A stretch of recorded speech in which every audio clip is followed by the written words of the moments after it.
bienvenido.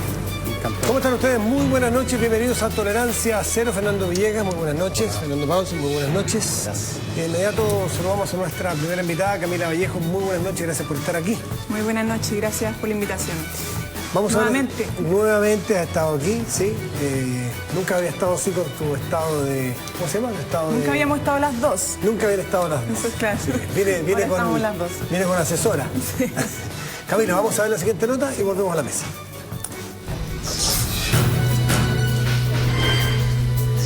Lo interesante es que hay una juventud que se está mostrando rebelde frente a lo que se tenía.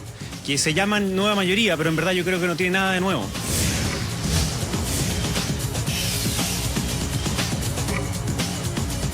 Que la política está añeja, que los rostros son los mismos y la necesidad de integrar a las nuevas generaciones al juego político son demandas impostergables. Los jóvenes que están incursionando tienen un potencial de movilizar a gente menor de 29 años, que son muy difíciles de movilizar y que ellos son los únicos que hoy día podrían hacerlo. Los partidos tienen que tomar acciones efectivas para provocar esa renovación. Y nosotros creemos que la nueva mayoría tiene que estar compuesta por savia nueva. A Camila Vallejo se le considera de esa savia. Claro que su discurso, al parecer, ha tenido que cambiar para tener alguna alternativa. Y si en enero de este año dijo que jamás apoyaría a Michelle Bachelet, ahora sale al lado de ella en las fotos. ¿Una vuelta de carnero? Yo conozco harto a Camila, conozco harto a Camilo, así como a los otros dirigentes que han tomado distintos caminos. Y yo puedo dar fe que ellos, si es que están en algún pacto, si es que escogieron una estrategia en particular, es para poder incidir en los mismos cambios que estamos todos esperando. Esto tiene dos explicaciones. Yo creo, uno, que el PC se unió a la nueva mayoría y eso es parte del juego político. Y en segundo lugar, si Camila Vallejo quiere ser electa, tiene que moderar su discurso porque el electorado es mucho más bacheletista. Mira, yo creo que es legítimo que ella haya cambiado de opinión. Ella efectivamente decía en el pasado que no iba a votar nunca, que no iba nunca a hacer campaña por ella, y hoy día obviamente está haciendo campaña por ella. Yo creo que es más bien por la estrategia que tiene el Partido Comunista en conjunto con la Concertación, que se llaman nueva mayoría, pero en verdad yo creo que no tiene nada de nuevo. Si los partidos se blindan en el binominal y mantienen las barreras de entrada, los nuevos liderazgos la tienen difícil. Lo interesante es que hay una juventud que se está mostrando rebelde frente a lo que se tenía y propositivo frente a lo que se vendrá. Y yo me considero parte de esa generación. El problema de Chile es que tenemos partidos muy oligárquicos que no se han abierto, que no se han democratizado, y ese yo creo que es el esfuerzo de estos chicos que tienen que hacerlo. Camila, circuló la semana pasada una carta que no le voy a dar no le voy a dar mucha credibilidad ni le voy a nombrar al autor porque no sé si es de verdad, son esas cosas por internet que uno sabe si son tratando, parece ser un compañero tuyo de universidad o de las marchas del 2011, pero perfectamente podría ser del otro lado tratando de... Pero el fenómeno que hay detrás de esa carta, aunque sea falsa ese autor, es interesante ver cómo reaccionas tú, porque lo que dice él es un poco: Camila, me decepcionaste, yo también fui a las marchas contigo, yo perdí el año, yo te creí, yo pensaba que tú tenías las mismas convicciones que yo, que íbamos a todas, perdiéramos lo que perdiéramos, costara lo que perdiera, y resulta, dice esta carta, ni siquiera sé si es una persona que la escribe o es un grupo que quiere hacerte daño sencillamente, dice, terminas ahora apoyando a la persona que más daño le ha hecho en la educación, se refiere a Michelle Bachelet. Entonces, más allá que vuelta canero, sienten que los traicionaste a ellos y que tú los embarcaste a ellos en algo que incluso les costó el año a muchas personas y que tú terminaste de candidata a diputada con las personas con las cuales ustedes protestaban en el 2011. ¿La leíste esa carta, me imagino? No sé si la viste, estaba circulando por internet. Sí, bien. Sí. Bueno, mira, yo creo que independientemente de la veracidad de esa carta, que yo pongo en duda absolutamente, sí, porque muchos, de hecho, hasta hay como un guiño a la derecha y de los logros en materia educacional por eso que no la traje, 2%, no, yo creo que no vale la pena centrarse en eso. Sí, en una crítica que es presente, yo la conozco, ¿cierto? No comparto los argumentos de esa crítica, efectivamente, que provienen de algunos sectores de la izquierda, que se dicen de izquierda, o incluso desde la misma derecha. ¿Y por qué te lo digo? Porque nosotros nunca, estando en la movilización social, la movilización estudiantil, basamos nuestra lucha en personalismo, en figuras o en formas. Nuestra lucha siempre fue en base a las ideas. Y en esa idea nosotros no hemos perdido nuestra consecuencia, en lo absoluto. Por ahí se decía, cambió el discurso. Nuestro discurso nunca lo centramos contra Bachelet o contra una persona en particular. Nuestro discurso era contra un sistema educativo, era contra un modelo neoliberal y que habían responsabilidades políticas. En ese sistema, en ese modelo, las habían y las pusimos sobre la mesa. Pero la lucha era por la educación pública, por la educación gratuita, democrática, ¿cierto?, inclusiva, que no segregara, era por poner fin al lucro, era por dejar de mercantilizar la sociedad a través de todo, a través de nuestros derechos básicos, a través de otros servicios. Y eso lo hemos mantenido hasta ahora y lo seguimos manteniendo. Pero claro, entonces, aquí no hay, porque la crítica hoy día está basada en que hay una traición, hay una inconsecuencia, y aquí no se puede ni traicionar ni ser inconsecuente cuando las ideas que se están defendiendo, que defendimos, se siguen defendiendo hoy día. Y desde la calle, desde la movilización social, y en esta campaña que también está por la educación pública gratuita y de calidad. Es cierto, Camila, que en el 2011 las movilizaciones no hablaban de una persona en particular, pero sí de grupos políticos, sí de la concertación en la alianza como lo mismo, sí de los 20 años de concertación, donde un montón de los fenómenos que ustedes que catalogaban como los más perversos o los más dañinos para la educación habían sido creados en la concertación. Es decir, claro, y lo seguimos sosteniendo. O sea, no cabe duda. ¿Qué haces tú con ellos ahora? No cabe duda, en primer lugar. La concertación fue responsable por omisión, porque hay muchas razones que se pueden poner sobre la mesa.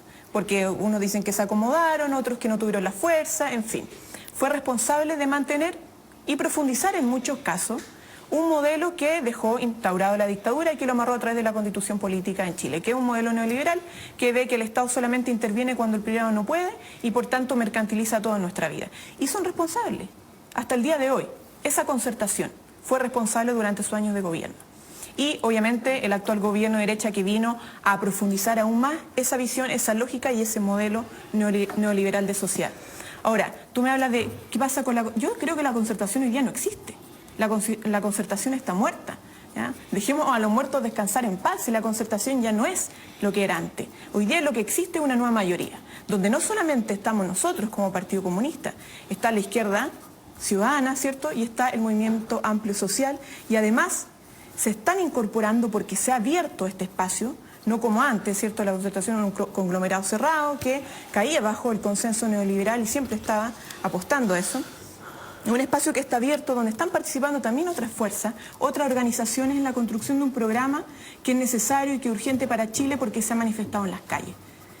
¿Ya? Entonces tenemos un espacio que ha cambiado y que ha cambiado no porque hayan otros actores simplemente, sino porque las ideas que están sobre la mesa, que constituyen el pilar fundamental del futuro programa, tanto para el Parlamento como de Gobierno, son ideas que han salido del movimiento social y que las cuales estamos defendiendo. Hola, buenas noches, Camila. Buenas noches. Tú dices que está muerta la concertación.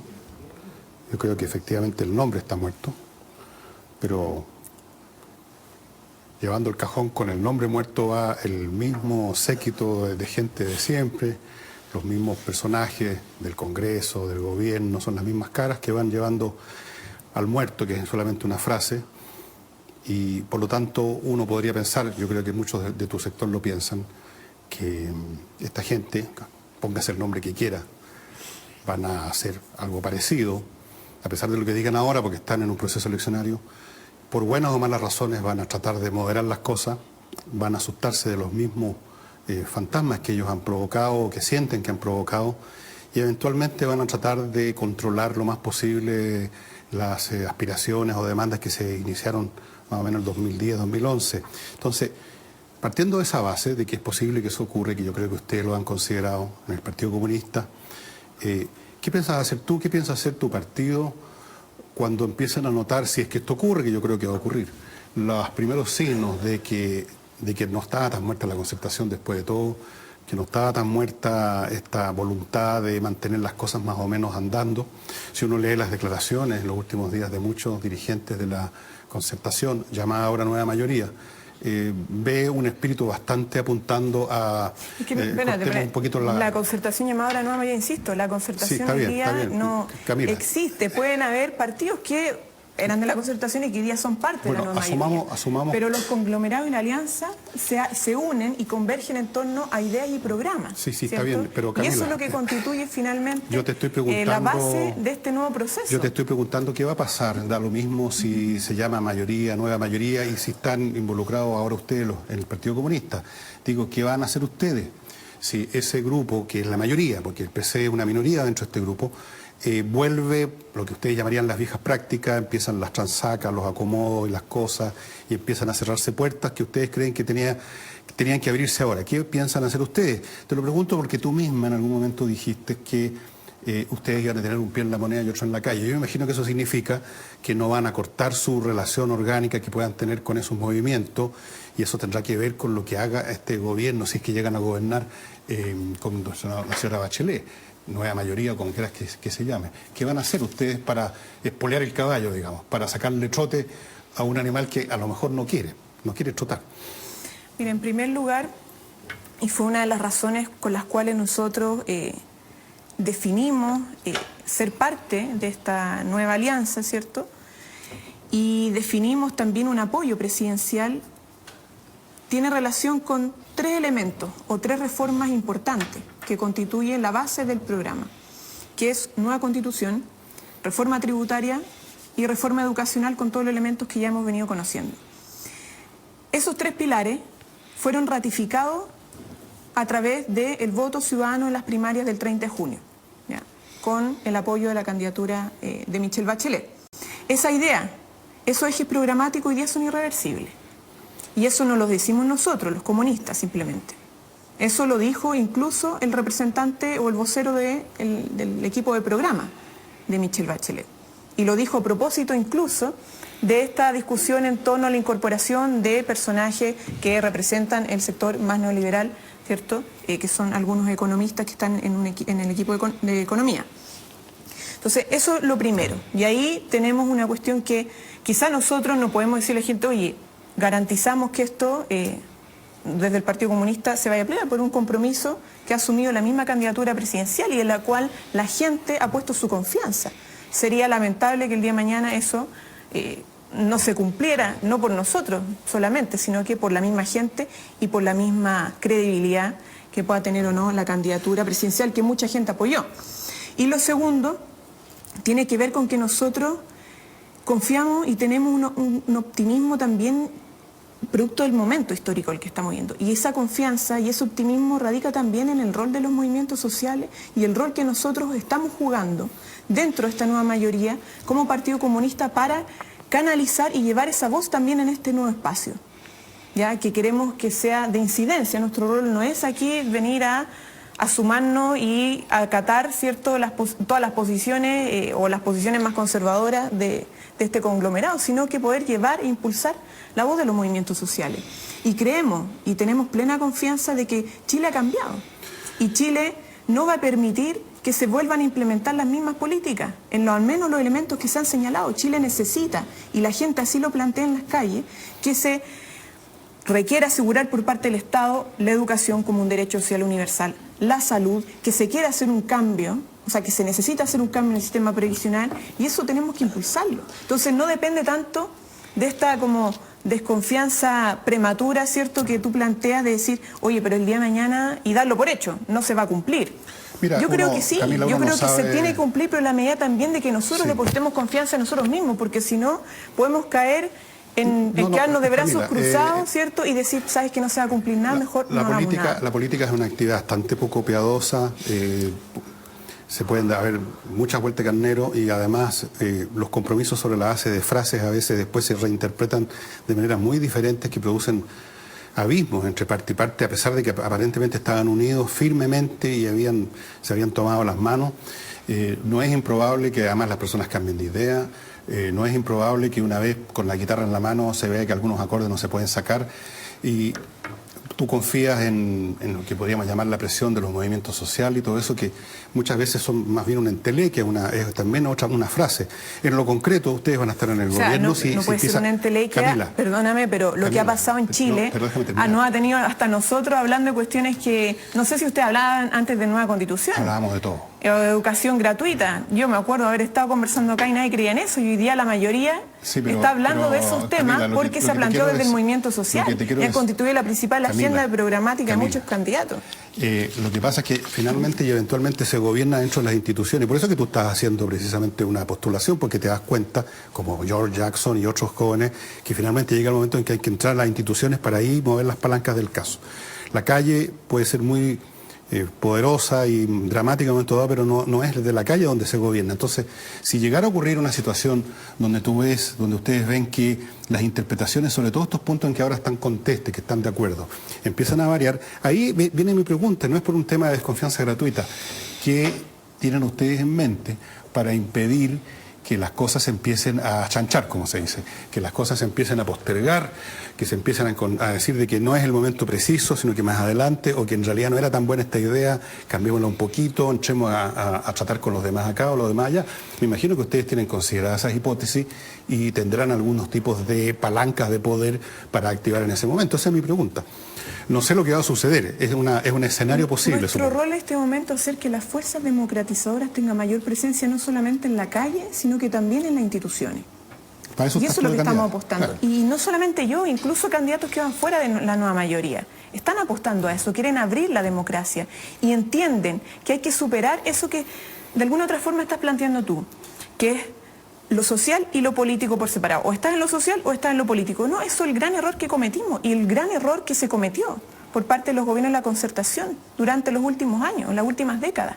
De decir que la política la hacemos nosotros, entre cuatro paredes, llegamos a consenso, resolvemos todo y creemos que estamos respondiendo a la necesidad del país. Y lo social se queda en otro plano, ¿cierto? Olvidándose de recomponer el tejido social después de la dictadura, en fin. Y eso no puede seguir pasando. Si los grandes procesos y las grandes transformaciones que ha tenido Chile en miras a la democratización del país, en miras al desarrollo económico, han sido gracias a las movilizaciones sociales, teniendo actores militantes en ese movimiento presentes en la calle, como también en el Parlamento del Gobierno. O sea, el voto universal, el voto de la mujer, la reforma agraria, todos esos procesos, y bueno, la Unidad Popular lo vivimos gracias a que teníamos gente trabajando en el mundo social, en las organizaciones sociales, sindicales, estudiantiles, de pobladores, y además también siendo parte del ejercicio político en el Parlamento. Y con la posibilidad también, impulsando siempre acuerdos amplios para avanzar en esas grandes reformas. Entonces, ¿por qué ahora nos sorprendemos, nos asustamos de eso? Yo creo que lo más natural, lo más consecuente que hay es estar siempre luchando en el mundo social y en esta institucionalidad política que hay que superar. Porque nadie acá puede pretender cambiar las reglas del juego, ¿cierto? Entrando en ella y quedándose después jugando con esa misma regla del juego. Hay que cambiarla. Bueno, ese es hay que irrumpir. Es que ese punto es súper importante el que tú estás señalando. Por varias razones. Una que es formal y que quizás es la menos importante de todas. El cargo en caso que te escojan es irrenunciable. No es una cosa que tú digas, oye, ¿sabes qué? Postulamos a tener una nueva mayoría, no conseguimos una nueva mayoría en términos de los escaños que se necesitan para cambiar por la vía institucional. Por eso te digo, pero está bien. Pero no conseguimos la mayoría suficiente, ya sea por el binominal o por cualquier razón, para poder cambiar las cosas que queríamos cambiar y por lo tanto, bueno, me voy para la casa.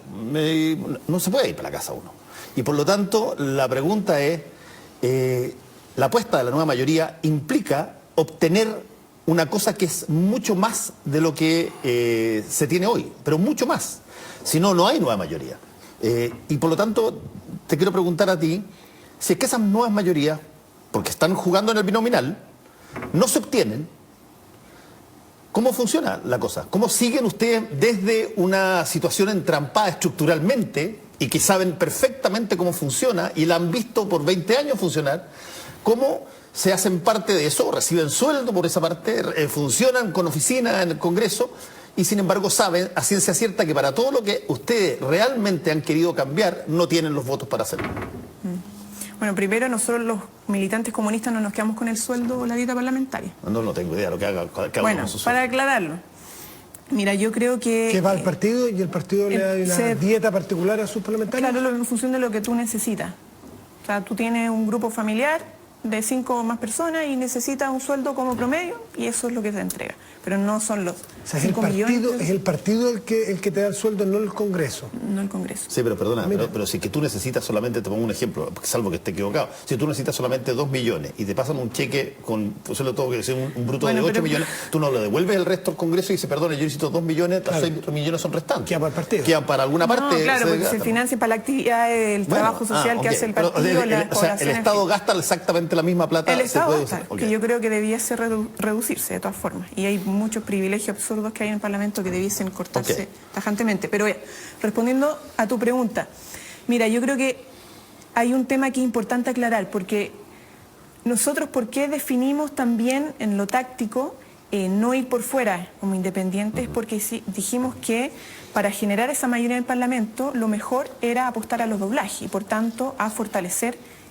una lista de oposición que compita directamente con la derecha y pueda doblar en la mayor cantidad de distritos y así ir sumando más votos de oposición en el Parlamento y no solamente reemplazarlo. El problema es que pasa si no se alcanza.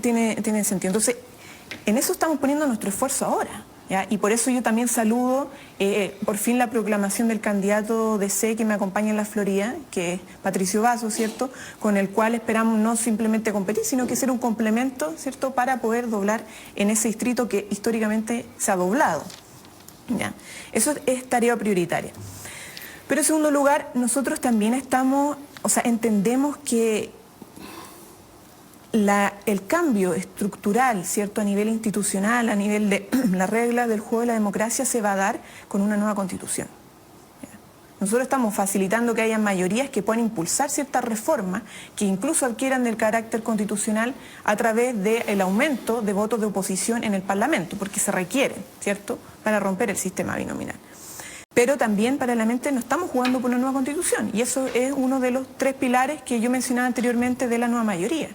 La discusión ahora está, claro, en la forma, pero lo importante es que entendemos todos que esta constitución no da para más, ya no dio el ancho, hay que cambiarla, no solamente porque es ilegítima, sino que porque es una mala constitución, porque es una constitución que no está concebida para que el Estado resguarde, respete, proteja y promueva los derechos sociales, los derechos humanos, los derechos sociales, sino que simplemente proteger intereses del mercado.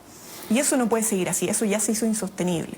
Por lo tanto, eso por un lado. Y por otro lado es porque las reglas que establece dentro de la institucionalidad son tramposas. ¿Ya? Y no lo digo yo, lo dice mucha gente, ¿ya? Incluso los que participan dentro del equipo de la nueva constitución, de la nueva mayoría, que las reglas del juego hacen que un sector minoritario cuando gana, pero cuando pierde sigue ganando. Y eso no puede ser. Entonces eso se necesita cambiar y para eso necesitamos iniciar un proceso de movilización social importante para que haya una mayoría, una fuerza social y política amplia que permita viabilizar la discusión y la implementación de una nueva constitución política en Chile. Camila, yo te entiendo ese argumento. El punto es que lo que yo te estoy preguntando tiene que ver con algo que ya se ha visto. Ha habido gente que ha entrado al Parlamento creyendo que se puede, dentro del Parlamento, hacer mucho más de lo que se puede hacer. Se puede hacer mucho más. Ok. Llegan a situaciones y de pronto se dan cuenta que necesitan determinados quórums, lo que tú llamas las trampas. Una de las trampas son los quórums. Y se necesitan determinados quórums. Y esos quórums no se alcanzan con los parlamentarios que hay. No es que no se alcancen porque no tenían los votos o porque no tenían... No, es porque no se les eligieron la cantidad suficiente de parlamentarios para doblar los quórums. La nueva mayoría supone de que tú buscas ese objetivo para que institucionalmente tú puedas cambiar muchas cosas que están entrampadas por los quórums. Sí. Entre otras cosas, probablemente hasta la misma reforma de la Constitución. Si es que no se obtiene eso, tú quedas dentro del sistema, no puedes salir, y te quedas teniendo que hacer el juego de... Lo que pasa es que hay cosas, mira... Del binominal. Es muy simple, si hay una relación que uno tiene que hacer. Cuando yo estoy en la calle y converso con la gente me habla del tema de educación, obviamente porque me relaciona directamente con el movimiento estudiantil o con la demanda educacional y porque viven los problemas de la educación. También de la salud. Pero también pasa, por ejemplo, con el sistema de pensiones, ¿ya? Que está entregando pensiones de pobreza, que la gente ya está indignada, que sabe que hay un robo detrás gigantesco, mayor que lo que hay en la salud y en la educación, detrás del sistema de AFP, de capitalización individual, y ese sistema no requiere altos quórum para ser modificado en el Parlamento, pero es un tema urgente que hay que resolver. Entonces, no es que no valga la pena entrar al Parlamento, aun cuando no contemos con los quórum para hacer reformas de carácter constitucional. ¿Ya? Se requiere más gente que esté dispuesta a defender en todo espacio las necesidades que está teniendo la gente en la calle. Si eso es muy simple. Camila. Y nosotros no podemos quedarnos simplemente en la indignación, tenemos que hacer algo más. Y si seguimos cediendo ese espacio, ¿ya?, a otros, que es el Parlamento, que es el gobierno, la verdad es que vamos a quedarnos en el inmovilismo, simplemente llamar a marchar chocando con la misma barrera. Necesitamos irrumpir en ese espacio y promover ese tipo de cambio. No todo pasa por una reforma de carácter constitucional. Quizá, claro, las más importantes, pero yo no descartaría que el cambio del sistema de pensiones es una demanda importante y un cambio estructural en nuestro país, porque con eso se puede combatir en gran medida la desigualdad que hay. Que dicho sea de paso, la presidenta Bachelet hizo una tremenda reforma que valoró ella y que la ha levantado como la valora ella, la valora mucha gente, pero a su vez valida el sistema, pues. Pero a su vez valida Bachelet valida el sistema de pensiones. Por eso ahora hay una discusión. No lo considere, digamos. ¿Qué pasa si al poco andar, Camila? Pero una cosa clara, aquí estamos todos de acuerdo con que el sistema FP fracasó, ¿ya?, que es un sistema de quiebra porque jamás cumplió lo que dijo que iba a cumplir. Y de hecho el Estado es el que tiene que mantenerlo. No, el todo es mucho, yo no creo eso, exactamente. Yo creo que dentro de la nueva mayoría, está muy en deuda, puede mejorarse. No digo dentro de la nueva mayoría, no sé si tú, opinar de tu opinión personal. Es muy mejorable, pero pensé que no habías involucrado. Es que es un sistema que de 4 billones que recauda, ya del flujo, ¿cierto?, de las cotizaciones, 1 billón destina a pensiones y los otros 3 se los lleva o para su bolsillo o para invertir en mercado financiero. Por tanto, es un negocio absurdo porque no está entregando las pensiones que corresponde. Ya son pensiones que no alcanzan para nada. Sin duda que es muy mejorable. Pero aquí Eduardo Engel dijo lo mismo. ¿Tú cambiarías el sistema? Es una gran estafa. ¿Tú cambiarías el sistema antiguo? Al sistema. Yo creo que hay que mirar el mundo. Si en el mundo está en todos los sistemas de pensiones, que son realmente sistemas de pensiones, porque aquí es un ahorro forzoso, nomás no es un sistema de pensiones, utilizan de alguna otra forma, complementan, ¿cierto?, hacen una mezcla, el sistema de reparto. Y yo creo que es lo más coherente, o sea, que los activos financien directamente a los pasivos, que haya una solidaridad también de la juventud hoy día con los adultos mayores, que son bastantes y que están surgiendo. Te puedo hacer una pregunta. Mira, aquí estuvo hace poco Evelyn Matei, cuando recién acababa de estar nominada por la UDI. Y fue súper honesta en decir una frase que tiene que ver con la lógica de ser candidato de coalición. Eso es lo que lo dijo ella, por eso la saco a colación. Dijo, yo no me mando sola en esto, porque ella había postulado legislación respecto al aborto terapéutico y eso evidentemente con su partido no correspondía. Tú vas a estar en una coalición, vas a ser apoyada por una coalición, vas a ser de alguna forma estimulada y potenciada por una coalición que tiene algunas ideas muy distintas a la tuya. ¿En qué cosas te mandas sola y en qué cosas no te mandas sola en lo que tú estás proponiendo cuando eres candidata? Bueno, nosotros obviamente tenemos puntos de acuerdo y en eso vamos a trabajar y vamos a poner todas nuestras fuerzas. Y enhorabuena. Mi punto es dónde tú decides no avanzar lo que tú crees que se debe hacer para mejoría de la coalición. Es parte de un debate democrático que sigue no solamente debiese vivirse en el Parlamento, sino que también lo hemos dado en los movimientos. Me acuerdo en el movimiento estudiantil, ¿tú crees que teníamos toda la misma visión? No. Compartíamos una idea común y en eso nos unimos. Pero una de las cosas más rescatables del movimiento del 2011 y que todos mencionábamos era la diversidad del movimiento y la capacidad de generar unidad en esa amplitud y en esa diversidad. Y por lo tanto, esto tiene que jugarse bajo la misma regla. Ahora, tenemos cuestiones que nos unen, que son objetivos y que son ideas. Reforma educacional. Reforma tributaria, nueva constitución. Hoy día aparece con fuerza también y se han generado avances en el tema de salud. ¿Ya? Y otro tema para nosotros prioritario desde el Partido Comunista tiene que ver, por ejemplo, con las reformas laborales y el sistema previsional. Y en eso no vamos a perder y eso vamos a luchar hasta el final. Independientemente que un demócrata cristiano o que un PPD o que un independiente incluso tengan desacuerdos con eso, porque creemos que es importante discutirlo y avanzar en esa materia, sobre todo cuando los trabajadores están señalando con mucha fuerza en las calles que requieren que haya sindicalización, que se respete que haya negociación colectiva, que se respete el derecho a huelga, que no hayan reemplazo, en fin. Entonces, eso lo vamos a impulsar y lo vamos a defender. Camila, en el año 70 el Partido Comunista llegó al poder con Salvador Allende, era parte de la Unidad Popular. Y obviamente tenía un paquete, junto con los demás menos de esa coalición, tenía un paquete de medidas importantes que quería aplicar. la reforma agraria, querían profundizarla, la había iniciado Eduardo Frei, de hecho, hasta incluso Jorge Alessandri, la reforma macetero que le llamaban. Quería nacionalizar el cobre y habían otras cosas que ya no me acuerdo. Pero detrás de eso además había una visión a largo plazo del Partido Comunista. El Partido Comunista pensaba que en el socialismo, justo con el Partido Socialista y con algunos otros grupos que se sumaron en esos años. Había ese referente que todos sabíamos lo que era, para bien o para mal, uno podía estar a favor o en contra, pero estaba claro que ese era el norte final de la acción del Partido Comunista con el tiempo. ¿Cuál es el referente ahora? Porque ustedes también tienen una lista, tú acabas de mencionar la reforma constitucional, la salud, la AFP, etcétera, pero ¿cuál es el referente final? Y te lo pregunto porque es bastante probable que ustedes lleguen al gobierno, porque es bastante probable que gane Michelle Bachelet, y por lo tanto es una pregunta, creo, legítima de mucha gente, incluso especialmente de gente que está un poquito inquieta, de saber cuál es el referente. ¿Es todavía el socialismo o eso se guardó en un cajón para los próximos 2 o 3 siglos? ¿O es una cosa que ya no se menciona por una cuestión de táctica? ¿O francamente están ustedes buscando otra elaboración ideológica por cuanto el socialismo práctico en la práctica se desmoronó? ¿Cuál es el referente final? ¿Cuál es la visión final que tiene el Partido Comunista acerca de cómo debiera organizarse el país? Mira, nosotros creemos que no hay modelos que hoy día podamos copiar y trasladar a Chile. ¿Ya? Así como si tú estás preguntando cuál es el referente que uno puede encontrar en el mundo. No modelo, no, porque modelo si yo te digo socialismo, Camila, me vas a asociar a la Unión Soviética.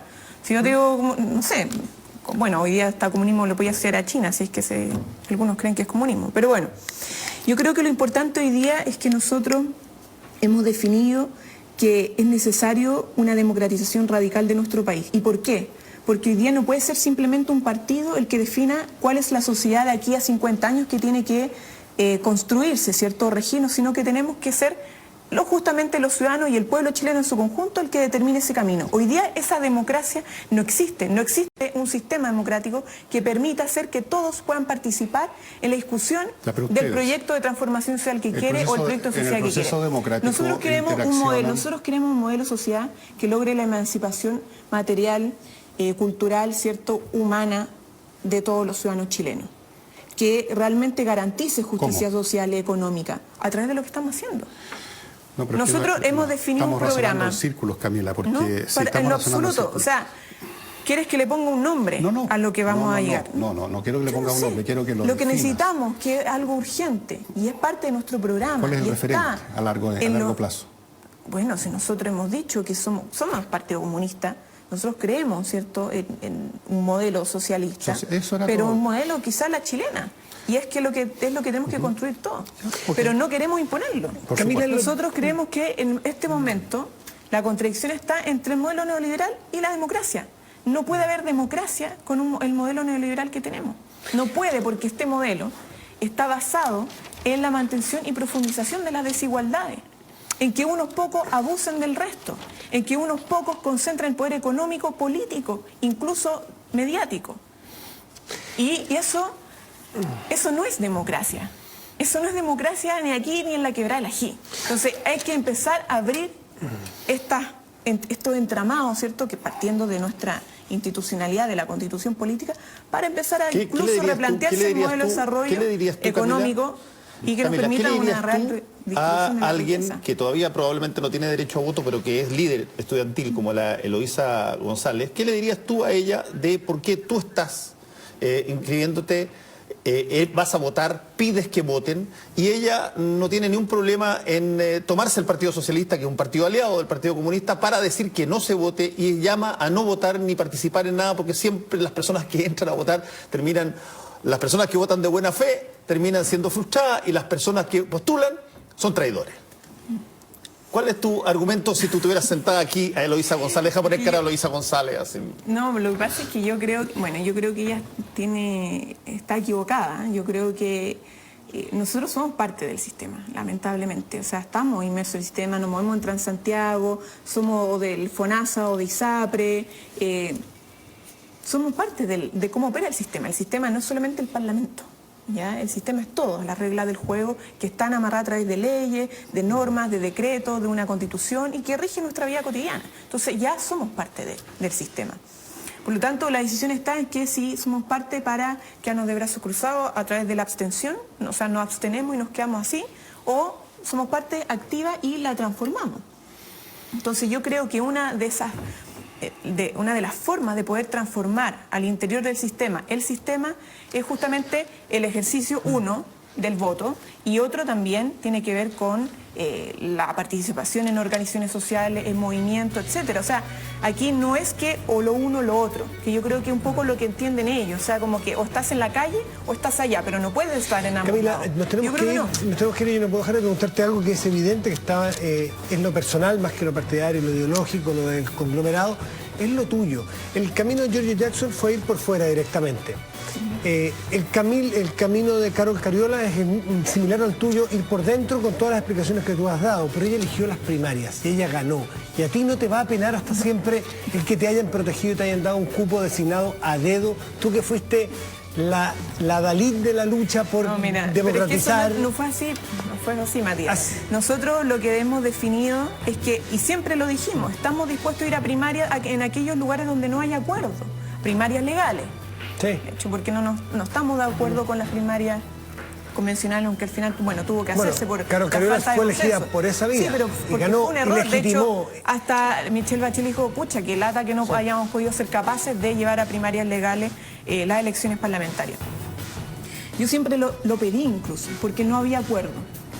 No había acuerdo en la Florida respecto a la lista parlamentaria.